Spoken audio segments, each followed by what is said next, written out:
Ang gagawin po natin for today ay home cooking.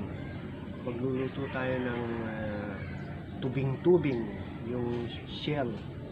Ang tawag sa Bisaya ay yung bagumon. Bago natin mag-prepare muna tayo ng sibuyas. Magtalo tayo ng sibuyas. Talupan natin ng sibuyas. Tapos konting luya para hindi malansa yung lulutuin natin na tubing-tubing o tawag sa Bisaya bagumon. Magbabalad tayo ng luya. Yun yung mga ingredients ng lulutuin natin ngayon. Yung shell na na patulis ang hugis niya. At bawang, sibuyas, luya. Tapos maganon tayo ng ilang butil ng bawang, mga 4 na butil.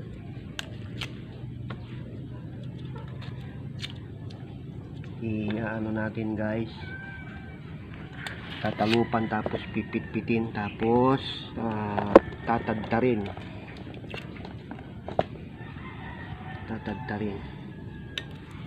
Okay.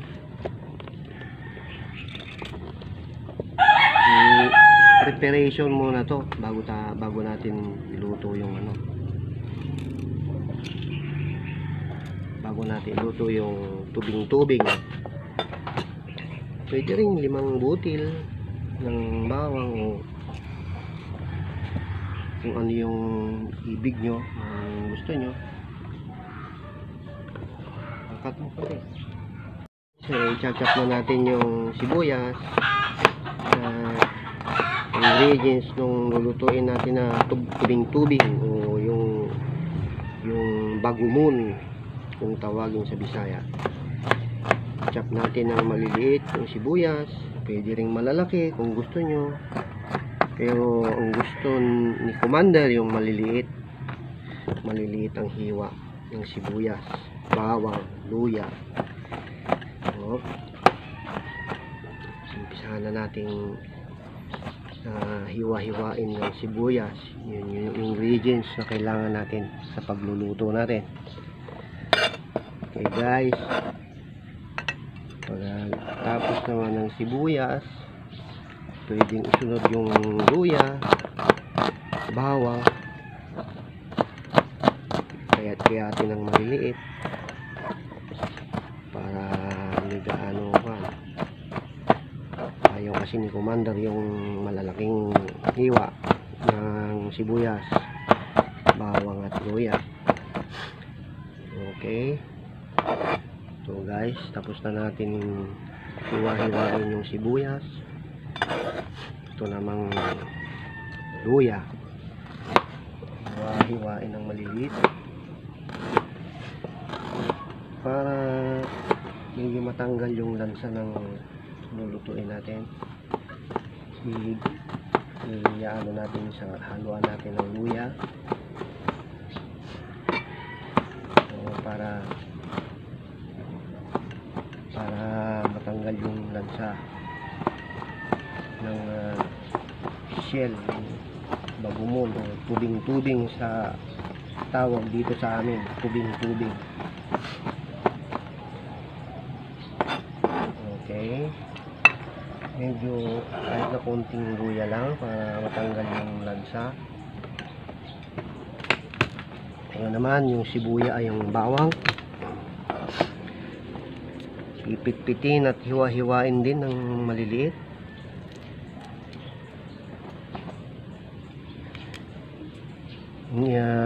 Ingredients na kailangan natin sa pagluluto ng tubing-tubing.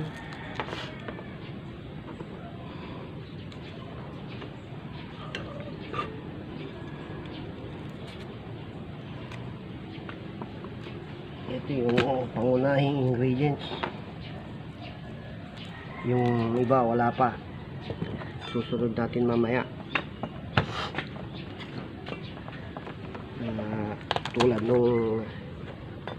Tulad nung gata, gagataan natin yung tubing-tubing.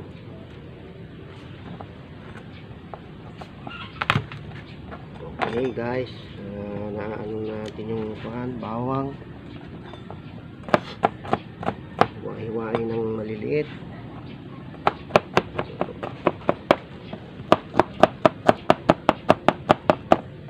Medyo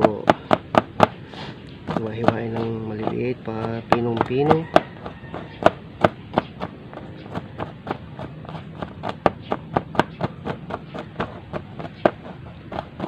Okay, medyo pino na konti. I-prepare lang natin tong shell. Puputulin natin tatanggalin natin yung dulo para madaling sipsipin dito para makuha yung laman. Preparation muna to para tanggalin yung dulo para madaling sipsipin. Kasi pag hindi puputulin yung dulo, mahirap lumabas yung laman. So guys, bago lutuin, tatanggalin mo ng dulo.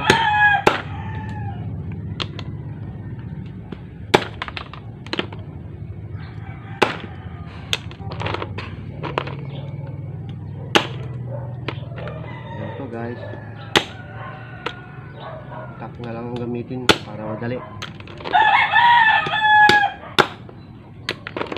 Kasi medyo matigas yung shell niya.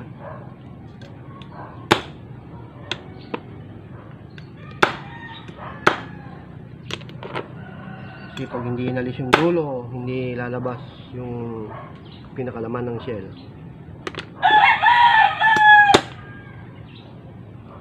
Ito yung laman ng shell.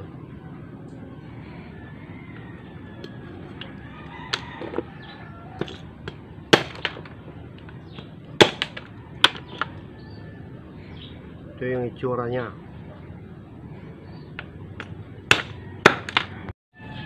Ito yung gata na gagamitin natin sa pagluto ng tubing-tubing. Pipigaan natin yung nyog.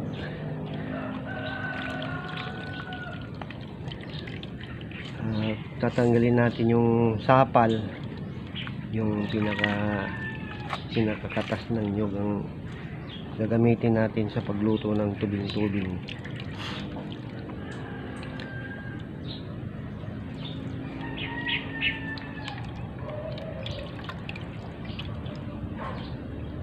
Sasalain natin ng strainer yung para makuha lahat yung sapal.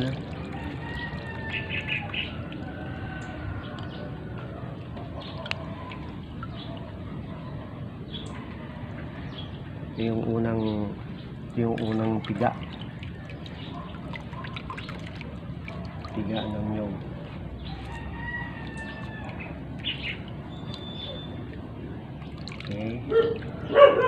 Okay, pwede ulit lagyan ng tubig. Yung pangalawang katas ng kakang gata. Lalagyan ng pangalawang katas ng nyog na unang gagamitin sa pagluluto. Pipigaan natin mabuti para lumabas yung kakang gata.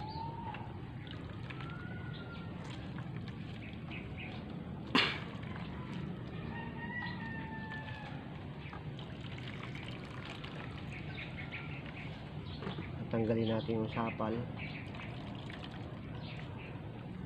ng nyog. Yung pinakagata lang ang kakailanganin natin sa pagluluto.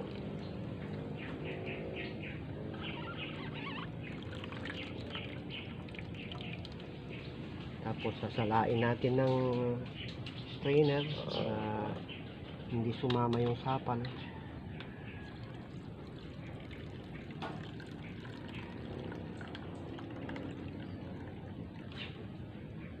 Okay, saka natin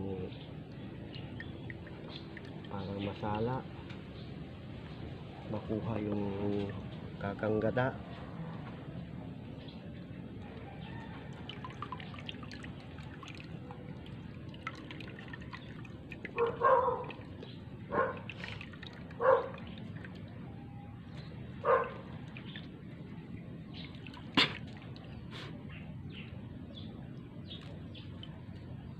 Ito na yung ibang ingredients na kailangan natin sa pagluluto ng ginataang tubing-tubing. Ay ipainit muna natin yung kawali bago lagyan ng mantika.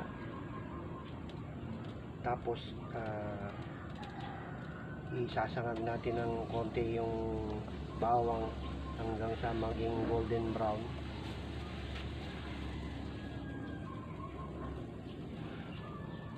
So guys, lalagyan na natin ng mantika. Konting mantika lang para hindi masyadong pan.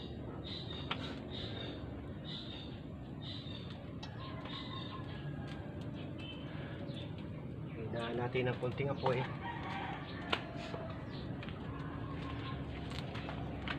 Pag mainit na, saka natin lagay yung bawang.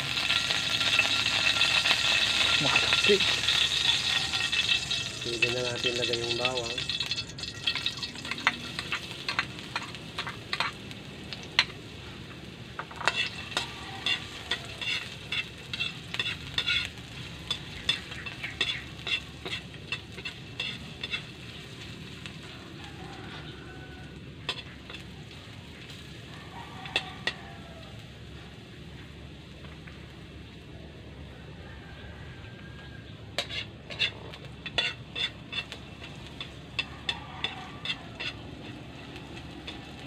Lutuin natin yung bawang hanggang sa maging golden brown.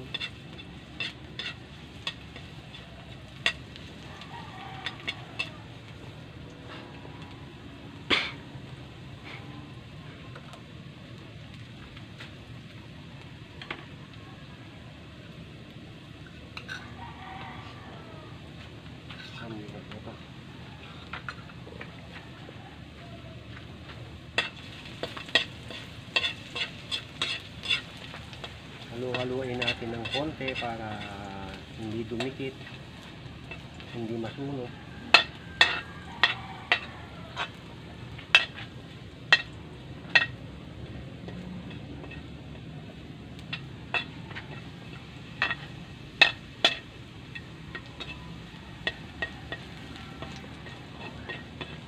Mas maganda yung maliliit yung hiwa, yung pinagtad na konti para madaling maluto.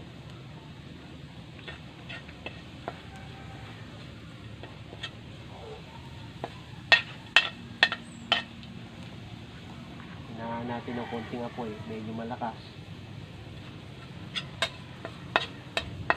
Pag golden brown na, pwede mo nang isunod yung sibuyas.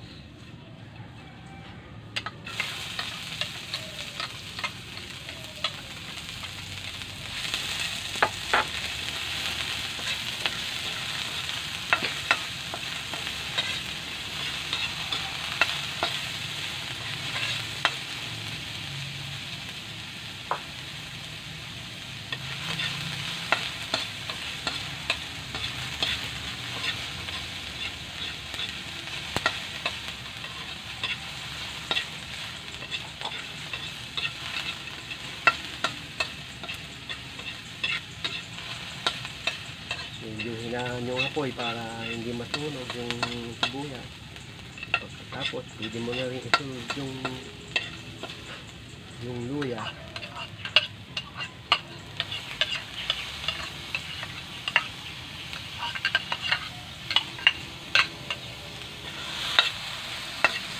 Ay pwede na natin ilagay yung bagumon.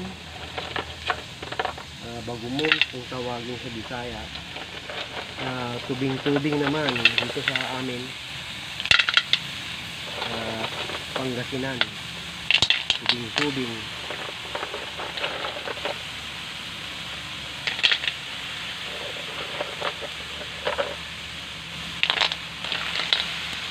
Gisa muna natin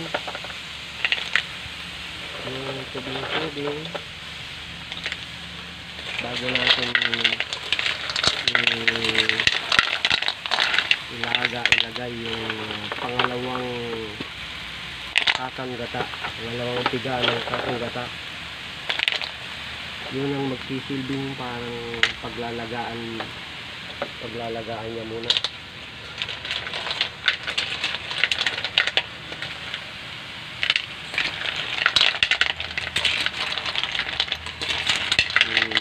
Halu-haluin muna natin ng konti para mag-mix yung bawang, sibuyas, luya.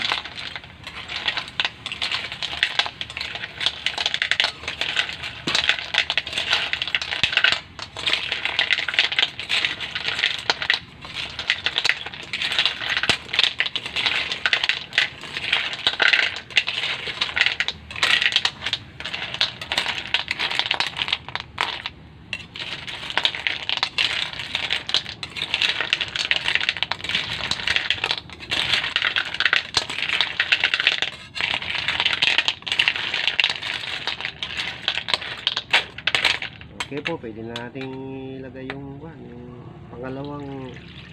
pangalawang piga ng kakanggata.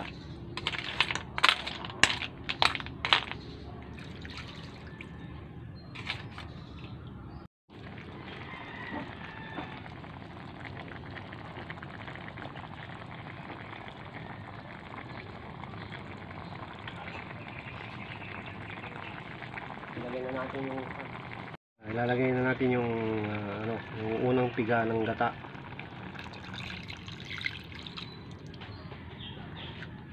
Okay, kahit na hindi mo na iubos.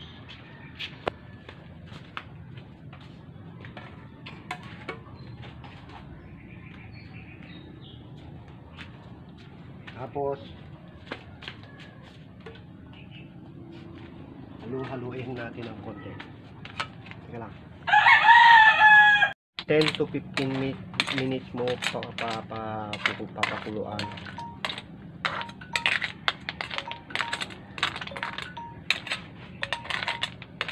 Medyo matagal kasi matigas nga yung shell.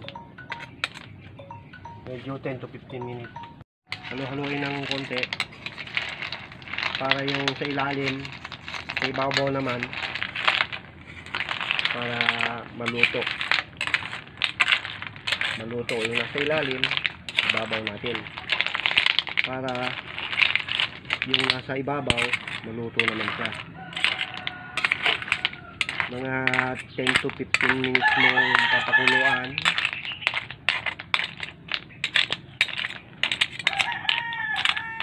Tapos haluin yung nasa ilalim, ibabaw mo para maluto.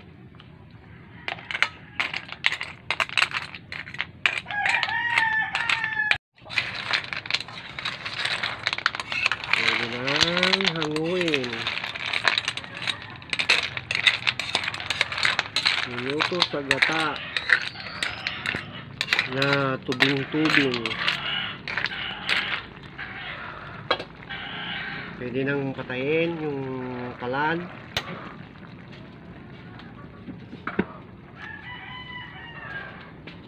At pwede nang hanguin.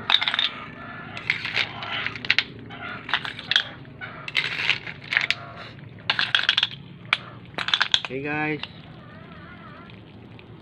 ginataang tubing-tubing o kung tawagin sa Bisaya, bagumon.